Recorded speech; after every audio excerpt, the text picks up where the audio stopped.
हाँ तो नमस्कार प्यारे बच्चों, एक बार फिर से आपका स्वागत है आपके अपने YouTube चैनल रौद्र शिक्षणम में। बच्चों, हम लोग ट्रांसफॉर्मेशन में एडवर्ब टू का रिमूवल अब तक पढ़ रहे हैं।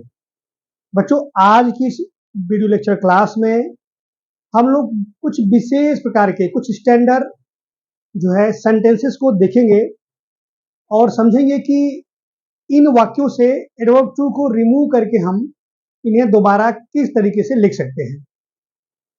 चलिए बच्चों, शुरू करते हैं। बच्चों, हमारे पास सेंटेंस है, this tree is too high to climb. बच्चों, जैसा कि मैंने पहले बताया था आप लोगों को कि हमें इन वाक्यों की हिंदी अवश्य आनी चाहिए। तो बच्चों, यहां पे लिखा हुआ है this tree is too high to climb. कहने का अर्थ ये है कि चढ़ने के लिए ये पेड़ बहुत ही ज्यादा ऊंचा है। बच्चों गौर कीजिएगा, चढ़ने के लिए ये पेड़ बहुत ही ज्यादा ऊंचा है। अब हम इसी बात को क्या किसी और तरीके से भी कह सकते हैं? जी बिल्कुल कह सकते हैं। हम कह सकते हैं कि यह पेड़ इतना ऊंचा है कि, यह पेड़ इतना ऊंचा है कि। अब यहाँ पे सबसे महत्वपूर्ण बात यह है कि ये पेड़ ऊंचा है तो किसके चढ़ने के लिए? तो यहाँ पे हम क्या करते हैं, हम नोबडी या फिर नो वन या फिर नन का प्रयोग करते हैं। ये पॉइंट हमें ध्यान रखना है। यानी हम कह सकते हैं कि यह पेड़ इतना ऊंचा है कि कोई भी इस पर नहीं चढ़ सकता है। कोई भी नहीं चढ़ सकता है, नोबडी, नो वन या फिर नन हम बोल सकते हैं। तो ये पॉइंट की बात है। अगर हमें ये बात यहाँ पे समझ में आ गई तो हम बड़ी आसानी से सेंटेंस को पढ़ते ही समझ जाएंगे कि हम इसे पुनः एडवर्ब टू को रिमूव करके कैसे लिख सकते हैं। तो चलिए एग्जाम्पल के माध्यम से हम इस चीज को समझते हैं। This tree is too high to climb. यह पेड़ चढ़ने के लिए बहुत ही ज्यादा ऊंचा है। हम इसी बात को कह सकते हैं कि यह पेड़, this tree is so high. यह पेड़ इतना ऊंचा है कि इस पर कोई भी नहीं चढ़ सकता। इस पर कोई भी नहीं चढ़ सकता। हम कह सकते हैं nobody can climb on it।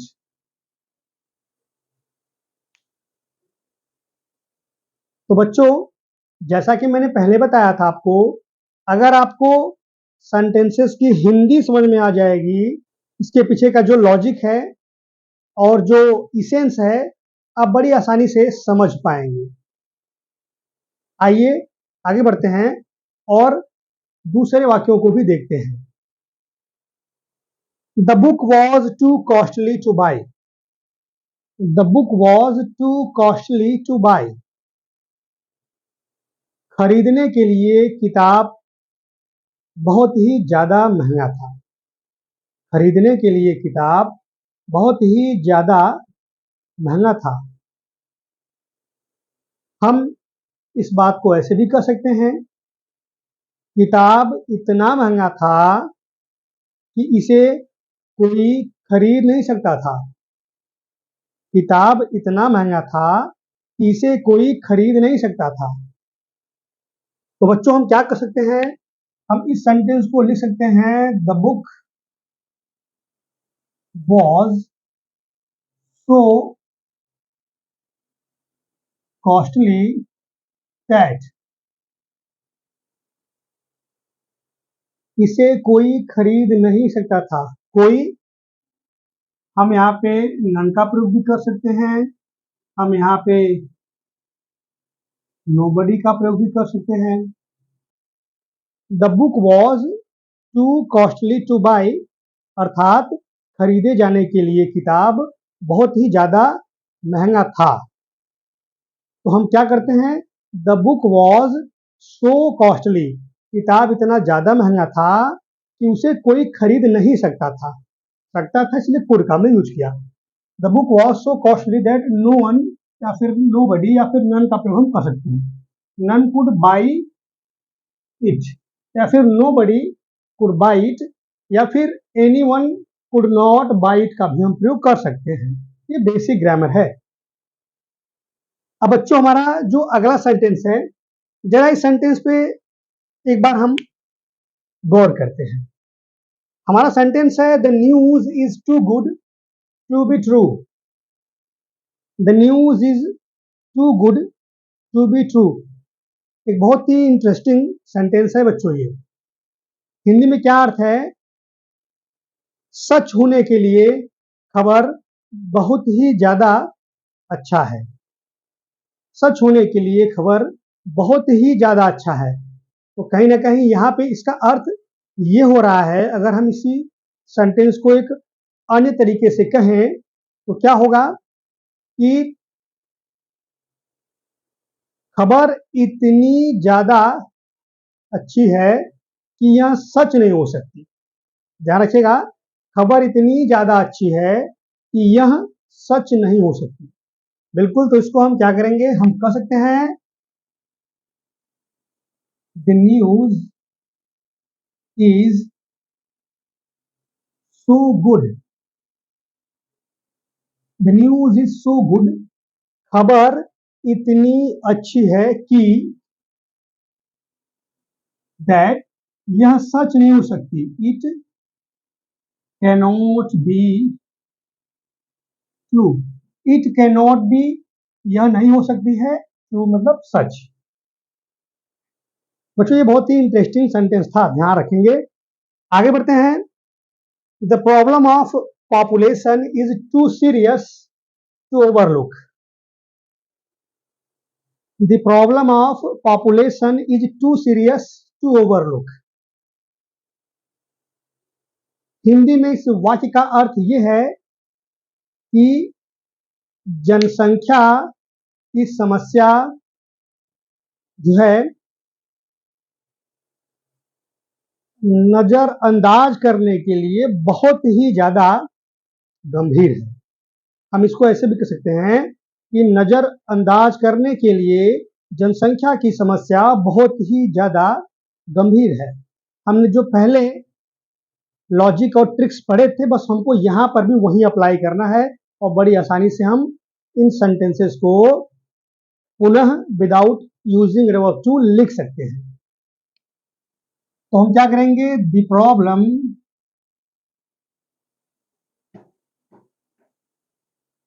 Of population is so serious. The problem of population is so serious मतलब यहां तक का अर्थ ये हुआ कि जनसंख्या की समस्या इतनी गंभीर है कि दैट, इतनी गंभीर है कि कोई भी इसे अनदेखा नहीं कर सकता है। हम इसको ये कहते हैं कि जनसंख्या की समस्या इतनी गंभीर है कि कोई भी इसे अनदेखा नहीं कर सकता है। That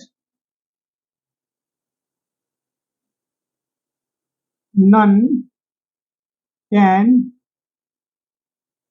overlook it. हमने सेंटेंस को the problem of population is too serious to overlook को the problem of population is so serious that none can overlook it लिखा। दोनों के अर्थ में कोई भी अंतर नहीं है, ग्रामेटिकली दे आर डिफरेंट। पहले वाक्य में एडवर्ब टू का यूज किया गया है और दूसरे वाक्य में हमने एडवर्ब टू को रिमूव किया हुआ है। बच्चों हमारा अंतिम सेंटेंस एक बार देखते हैं। यहाँ पे कुछ चीजें हमको बड़े ध्यान से ऑब्जर्व करनी है। सेंटेंस है the car was too expensive to be purchased. बच्चों अगर यहां देखा जाए तो टू बी परचेस्ड, इस पॉइंट को ध्यान रखेंगे हम। जब भी ये टू बी के बाद वर्ब की थर्ड फॉर्म आ जाए, मतलब ये सेंटेंस पैसिव वॉइस में इंड हुआ है। कहने का अर्थ ये है कि यहाँ पे पैसिव वॉइस का यूज किया गया है। तो जब भी हम इस प्रकार के वाक्यों से एडवर्ब टू को रिमूव करेंगे तो हमको ध्यान रखना है कि हम पैसिव वॉइस के जो कॉन्सेप्ट हैं उसको भी अप्लाई करते हैं। सबसे पहले हम इस सेंटेंस के हिंदी को समझ लेते हैं। The car was too expensive to be purchased, इसका अर्थ क्या है? खरीदे जाने के लिए। बच्चों ये बात ध्यान रखेंगे, खरीदने के लिए नहीं, खरीदे जाने के लिए। ये पैसिव का अपना सेंस दे रहा है। खरीदे जाने के लिए कार बहुत ही ज्यादा